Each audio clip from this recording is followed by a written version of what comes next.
Did he have slaves? Did he have slaves? He and his slaves went up on the roof with wet sacks. And as the embers began to fall, the other buildings were burning. I don't know how they survived. The other buildings were burning around, and they're up there with wet sacks, putting out the fire, and he saved the house at that point in time.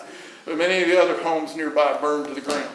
So Baghdad, when I came here, when I looked at this house, and I learned a little bit about the mill and so forth, why only one survivor? Why only one? Well, several others did survive for some years, but all burned. All burned. The Thompson House has been on fire twice and survived both of those. That was the first one. There was another one later. I don't know which one calls this, but this was white at one time. Can you see the char? So some of the windows in the house, I wondered, where did all this char come from? What happened? Well, if you go up in the attic and look around, there's a huge amount of char. You were up there, Michael. You know, he helped put the roof on after the hurricane. And you know there's a considerable amount of char up there, right? And those big timbers are burned quarter way through. So how they ever put that fire out, who knows? But I don't think the fire was quite that bad at the time of the Civil War. All right? So Benjamin Thompson's sons were in a Confederate unit. Whether he was in it or not, I do not know. But these people then moved after Braxton Bragg told them to leave, and they went to a place called Montgomery. How long did Civil War soldiers enlist? At the beginning, anyway. 6 months. A few months, a year. Their enlistment ran out. Most of them returned to this area, and most of them were very angry because their homes were burned by the Confederates. Right? However, 250 of them continued on. So there was a place called Shiloh. Remember that one? Then there was Murfreesboro. Then there was Missionary Ridge. Where was Missionary Ridge? Chattanooga. Gettysburg. And on, back to Atlanta and to the end of the war. And of the 250 that re-enlisted, 100 returned. 100 returned. Benjamin Thompson's sons did not return. So I can go and look at the record, and what I will see is Benjamin W. Thompson killed in action. But I can't tell if it was junior or senior. But then wait a minute. I know senior survived. Okay? So his sons died. Oliver and his son Benjamin Thompson Jr. died. But I have no clear record that Benjamin Thompson continued on in the Confederate Army, although he may have been helping. But he certainly helped to keep things going here in Baghdad, because when he returned, Simpson and Company started in 1866 again. 6 men were involved. 6 men were involved. Each of these individuals had a 1/6 share in the new company. They must have had some money in order to do what they did, to restart, to rebuild. They rebuilt the circular sawmills, the gang mills, the planing mills, all immediately after the Civil War. So there were some resources somewhere. It had to come from, maybe they sold their slaves. There were some big slave sales, weren't they, prior to the war? There was a lot of British money that came in immediately after the war, too, so that provided capital as well. So who was involved in rebuilding? Well, there was Simpson, there was Overman, there was Thompson, there was Dorr, there was Bushnell, there was Creary. These were the individuals. By the way, are the street names in Baghdad? Am I reciting the street names in Baghdad? Okay. These are the individuals who were involved. Now it gets complicated because Benjamin Thompson remarries again. And when he remarries, then he has another son, William Henry Thompson, and he has then another daughter, I believe.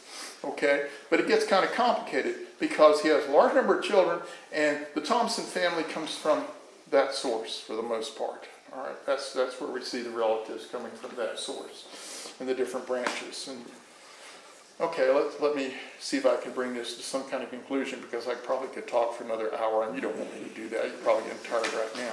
But let me see if I can give you just a few more stories that are of some interest. All right, here it comes. After the Civil War, and Nathan knows this name, there was a gentleman by the name of Rourke who came here. Everybody calls him Captain Rourke. Captain. He was a captain. I used to think he was a sea captain. Oh no, he was a captain in the Confederate Army. He was a captain in the Confederate Army, in the Army of Northern Virginia. Who was in charge of the Army of Northern Virginia? Robert E. Lee. Where did they fight? From Bull Run to Appomattox Courthouse. And this man was there all the way. He's a survivor. Let me tell you, that's difficult for anyone to survive that long under those conditions. And he came here right at the end of the Civil War. And eventually he became Benjamin Woodson Thompson's son-in-law, marrying one of his daughters from the first marriage. Why am I telling you this? Because it gets very complicated when you start looking at families. If you're related to Thompsons, I apologize. I'm not related to any of them, okay? And it's kind of hard to talk about somebody else's family and all the intricacies. And, you know, and one of the things they like to do is they would take an in-law's name, and then if a woman came along, that was her middle name. So everybody knows Ella Creary Thompson, correct? Right? Ella Creary Thompson. Creary was involved there. How about Ella Thompson Creary? Yes, there's an Ella Thompson Creary. One of his daughters, Ella Thompson Creary. So it gets really, not to mention the sons had the same kind of situation. All right, so let me get to the point. So Rourke comes along, he marries one of the daughters. All right? Rourke became a very, very influential person in this area. He became a very, very wealthy man in this area. Along with William Henry Thompson, he was in the legislature. Rourke was in the legislature. Rourke had furniture factories and furniture companies, all right, in this area. He had a store here in Baghdad. He was very much involved in this community, became a very wealthy man. Somewhere along the way, he came into possession of the Thompson House. It was no longer the Thompson House. So Nathan knows if you look at the old records and look at the old maps, you will see Captain Rourke's house. Darn, that caused all kinds of confusion for me. I was looking for the Thompson House. How did Rourke get in there? Well, he married one of the Thompsons.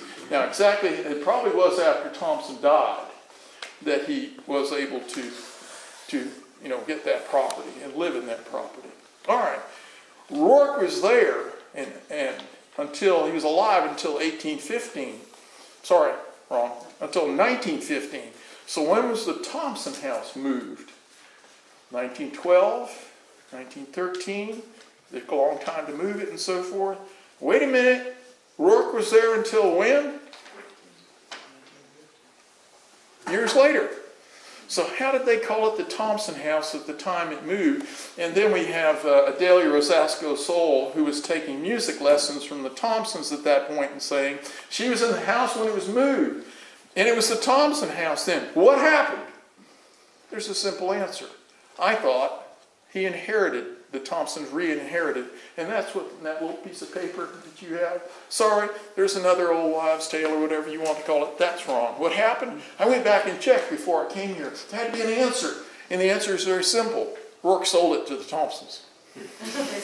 There's the answer. Okay? So I found the documents. He sold it to the Thompsons. So it came back into the Thompson family, and it was Ella Creary's home until she passed away when we purchased it.